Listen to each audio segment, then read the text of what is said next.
Bom dia, irmãos. Paz seja convosco. Continuando nosso estudo aqui no livro do Apocalipse, agora no capítulo 6, o primeiro versículo diz assim: Vi quando o Cordeiro abriu um dos sete selos. Continuando aquela visão que João tem lá no capítulo 5, em que ele vê na mão de Deus, de Todo-Poderoso, um livro selado com sete selos. E o Cordeiro, que é Jesus, é o único digno de tomar o livro e de desatar os selos. E aqui no capítulo 6 em diante, então, começa o quebrar dos selos e o desvendar de seu conteúdo, o conteúdo dos livros, que são as disposições divinas para o universo criado. Isso acontece no desdobramento da história. E são conteúdo principalmente aqui dos atos judiciais de Deus. Vai aparecer muito isso aqui, simbolizado sempre em cadeias de sete. Sete selos, sete trombetas, sete taças, por aí vai. E essa visão dos sete selos, então, são os juízos sobre o mundo atual em um processo em que o Senhor libera aos homens a consequência dos seus próprios atos. Basicamente isso. Não que Deus não intervenha muitas vezes de maneira assim pontual para punir a humanidade ou para chamar a atenção da humanidade contra o seu pecado. Mas aqui no caso, um liberar de Deus num esquema bíblico de causa e de consequência, de maneira que, pelo seu próprio pecado, o homem colhe suas consequências. E aqui o Senhor simplesmente libera consequências do pecado do homem. E isso vem na forma de juízos que vão se sucedendo em um processo histórico.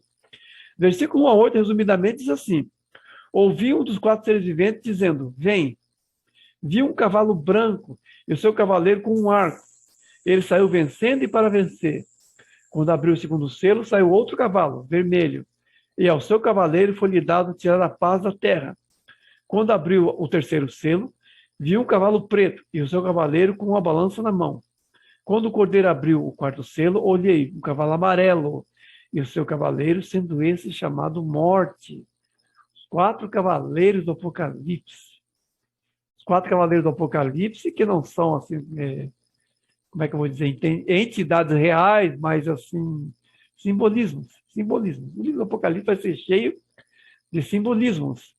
E esses quatro cavaleiros simbolizam, respectivamente, as conquistas militares, as guerras, a carestia, a fome e a mortandade, principalmente as pestes, com seus cavaleiros respectivos. O cavalo branco muitas vezes é identificado com o anticristo, mas eu diria que aqui é a conquista de maneira geral. Obviamente que o conquistador maior vai ser o anticristo mesmo. O império derradeiro da humanidade será o do anticristo.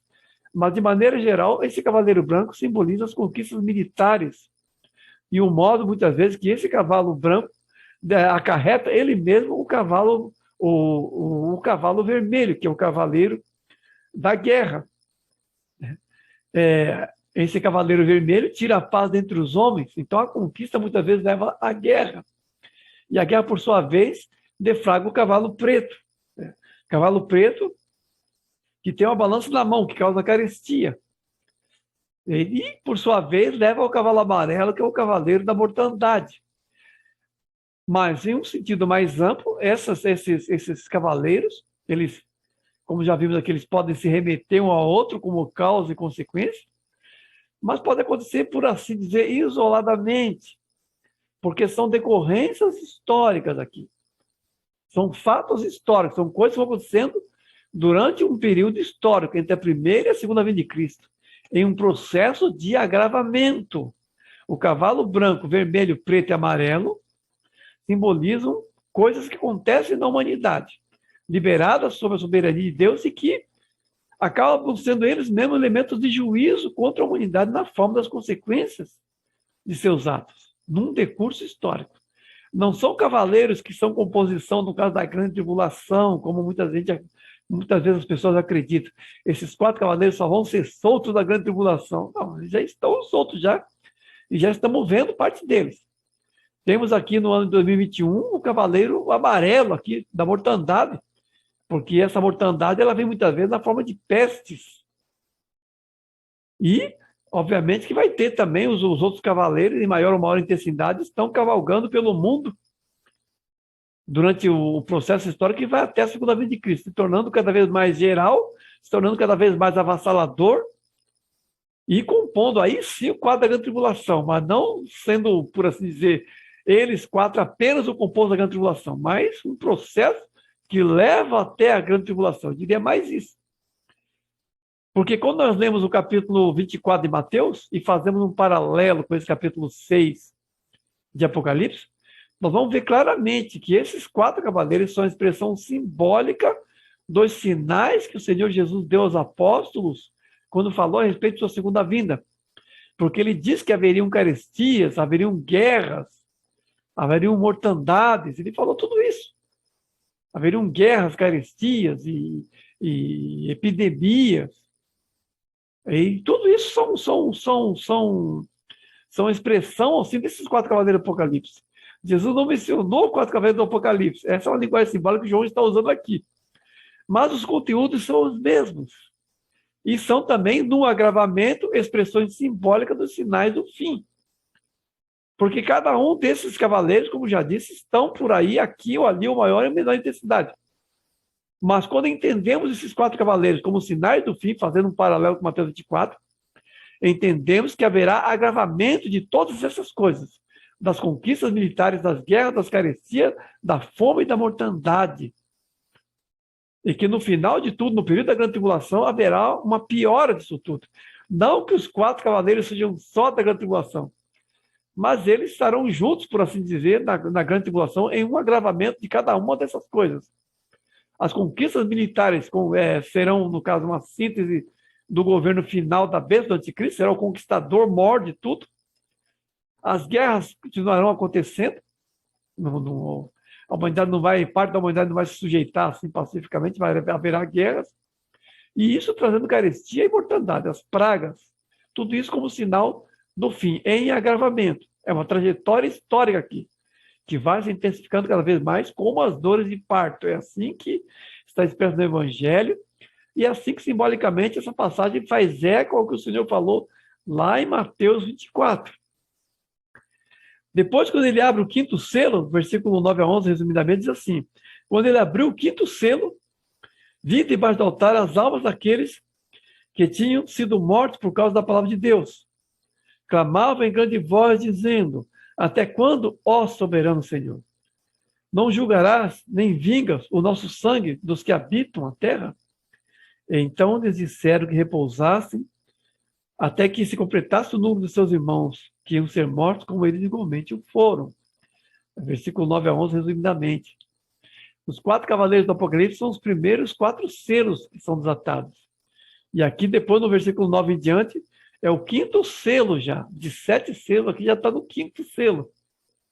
Resumidamente. E aqui, João tem a visão da alma daqueles que morreram no Senhor, que estão diante de Deus no céu. E algumas questões se elucidam aqui. A questão da vida após a morte, por exemplo. Fica claro aqui que quem morreu no Senhor está com ele agora. Fica muito claro aqui. Porque João está vendo que as pessoas salvas diante de Deus, as almas daqueles que morreram aqui na terra, mas que estão diante de Deus.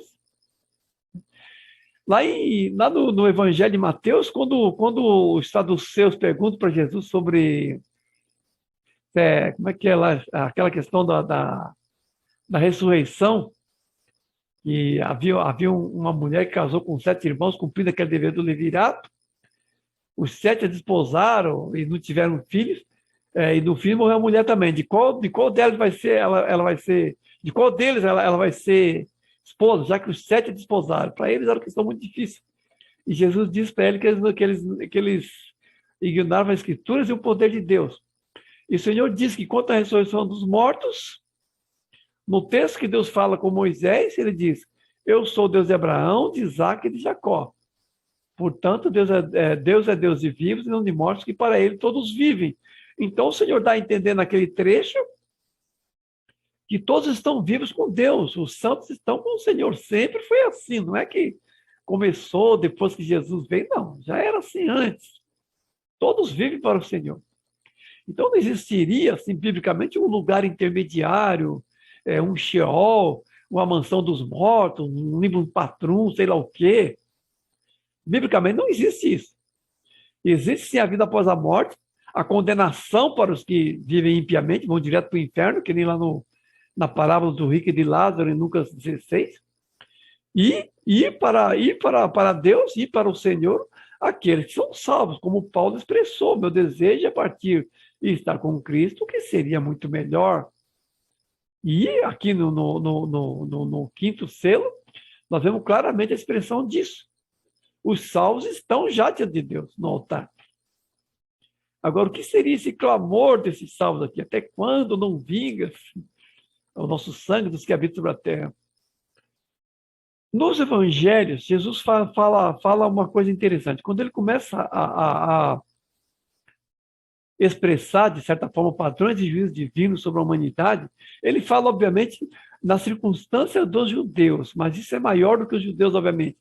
Ele diz o seguinte, que dessa geração, ele fala para os judeus do tempo dele, desta geração serão pedidos contas de todo o sangue justo que foi derramado sobre a terra, desde o sangue de Abel até o sangue de Zacarias, filho de Baraquias, que foi morto entre o santuário e o altar. Em verdade vos digo, serão prestadas contas desta geração.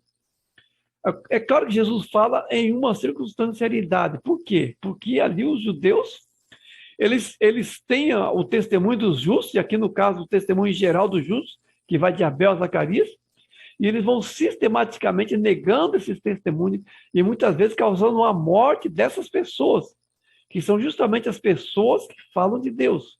Os justos e seu testemunho são martirizados pelos ímpios no mundo.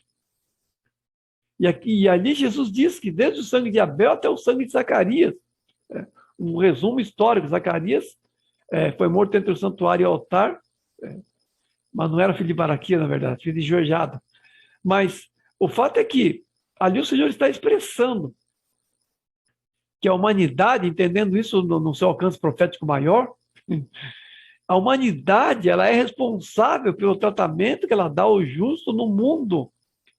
O modo como a humanidade sistematicamente rejeita a mensagem justa e muitas vezes causa o seu martírio.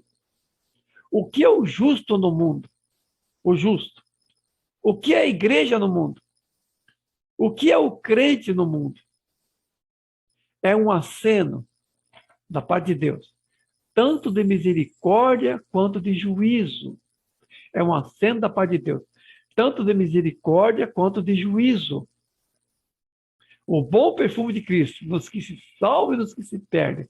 Salvação para uns e condenação para outros, dependendo do modo pelo qual ele corresponde.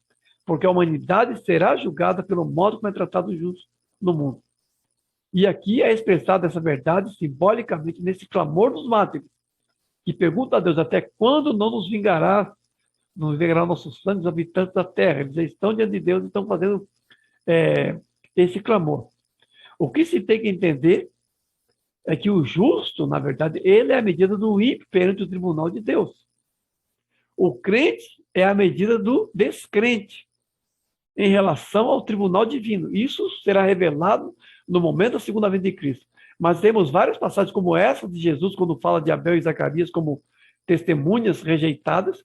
Embora o Senhor fale na restrição das circunstâncias de Israel, mas é uma verdade universal, que aqui se repete em relação aos justos de maneira geral e os ímpios de maneira geral, alcançando a humanidade inteira.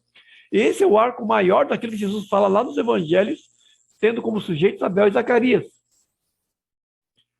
Então, nós entendemos isso pela palavra de Deus.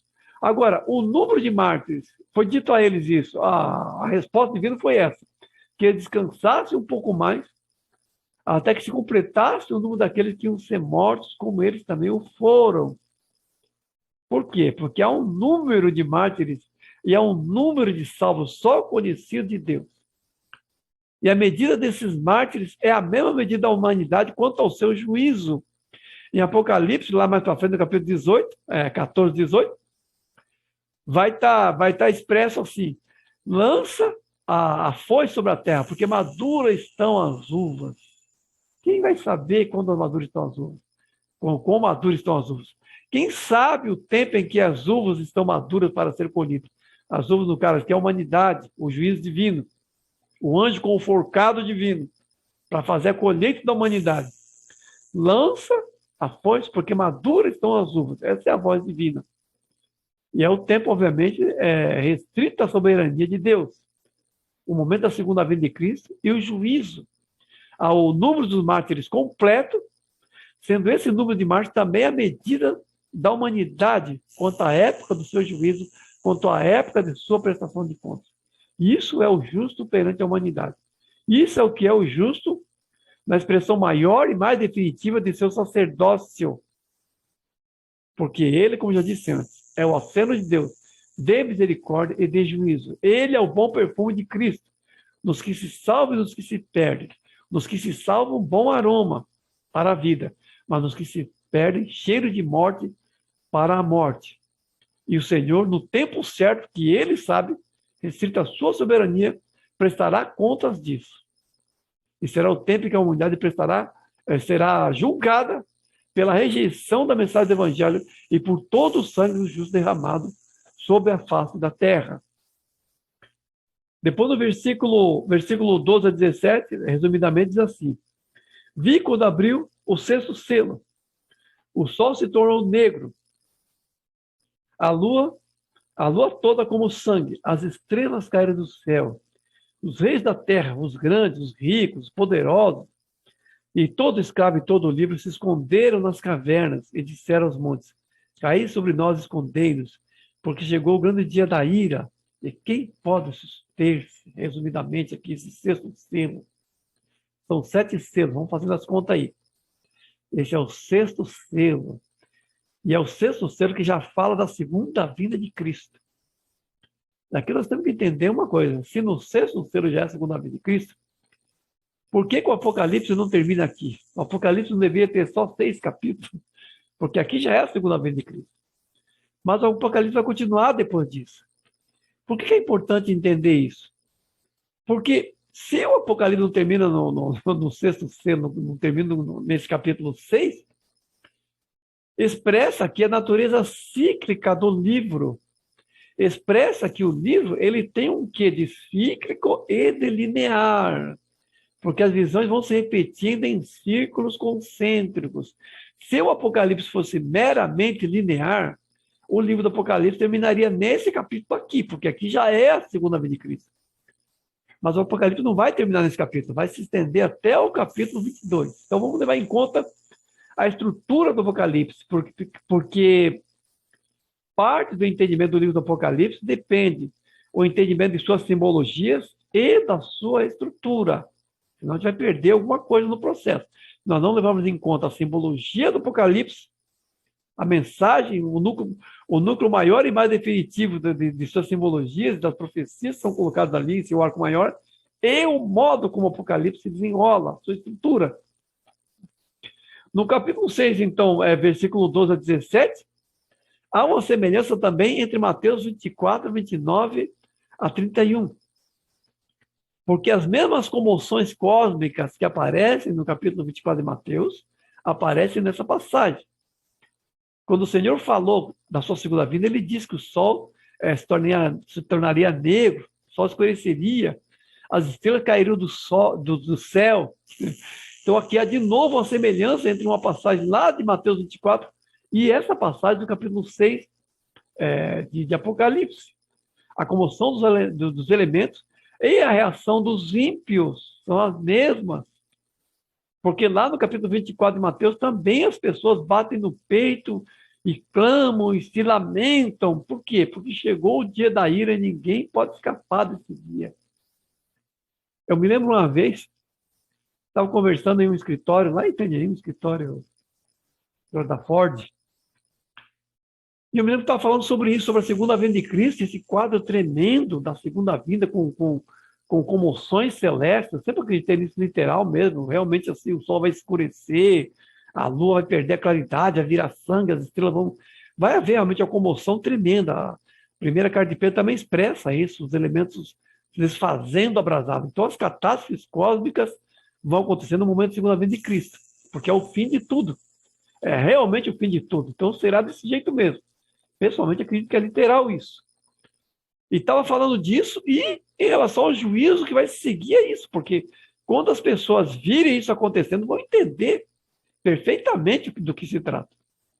E, obviamente, ficarão apavoradas porque vão saber da sua própria condenação. E eu fui conversando isso no escritório naquele tempo, meados dos anos 80. E uma moça disse, ai, credo, quero estar morta nesse dia. Eu falei para essa moça, eu tenho más notícias, sabe? Ninguém estará morto nesse dia. Porque esse dia aqui é o dia da ressurreição final. As pessoas ressuscitarão. Quem estiver morto estará ressuscitado nesse dia. E a linha divisória do justo e do ímpio será a mesma, tanto para pessoas que estiverem na terra, vendo daqui da terra a segunda vida, quanto as pessoas que foram ressuscitadas. Os ímpios que estiverem sendo ressuscitados, eles estarão vindo do inferno para prestar conta também, de qualquer maneira, eles estarão condenados, mas verão esse dia também, não vai ter ninguém que não vai ver esse dia. Obviamente que essa moça falou isso naquele pensamento de que a morte é o fim, simplesmente, mas é uma visão completamente mundana. Esse dia será o dia eterno e não haverá ninguém que escapará dele. Simplesmente isso. Um outro paralelo que podemos ver aqui nesse capítulo 6, 12 a 17 de Apocalipse é com Lucas 23, 28.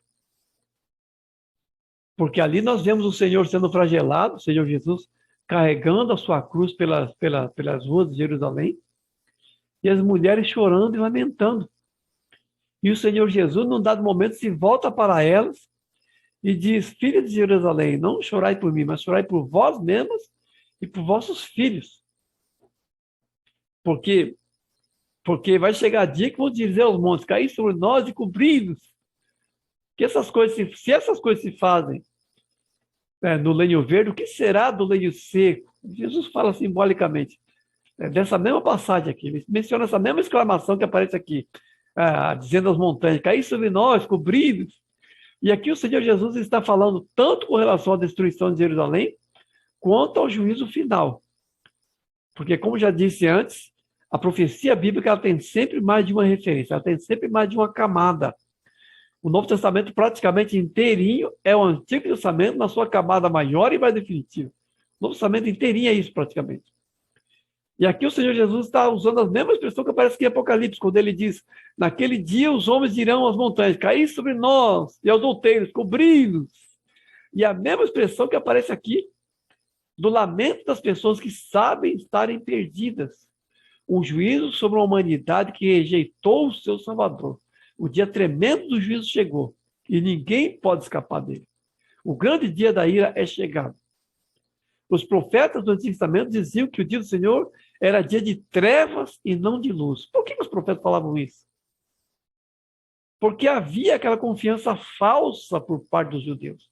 Os judeus se achavam demais. Nós somos o povo escolhido. Nós somos o rei da cocada preta. Se achavam demais. E os profetas advertiam que aquele dia, o dia do Senhor, seria um dia de trevas e não de luz. Vocês acham que vão sair ganhando esse dia? Vão sair perdendo. Porque as pessoas com uma empáfia, com um orgulho falso de serem povo de Deus, se achavam muito confiantes com relação à vida do Senhor. E era uma confiança falsa. Aquilo que pode alimentar a nossa confiança é a nossa fé no Senhor Jesus. E a nossa vida em verdadeira santidade. Porque esse dia, descrito terrivelmente aqui, será assim para a humanidade. E será assim para o crente que não vigiou, para o crente que não orou, para o crente que não se consagrou a Deus. Então larguemos mão de toda confiança falsa, de confissões vazias, acerca de nossa identidade, sem que haja acompanhamento de consagração e de renúncia. Porque senão esse dia será dia de trevas para nós também, assim como para o restante da humanidade. Há várias parábolas do Senhor falando isso. Vigiemos, portanto, como aquelas virgens prudentes, que levam óleo de sobra, para que quando vier o Senhor, entre com ele para as bodas. Sejamos essas virgens, sobe daquela parábola das virgens, para que não sejamos pegos de surpresa nesse grande dia da ira e não participemos desse grande juízo. Pelo contrário, estejamos de pé diante do Senhor, tendo vencido tudo na sua presença. Amém? Deus abençoe, irmão.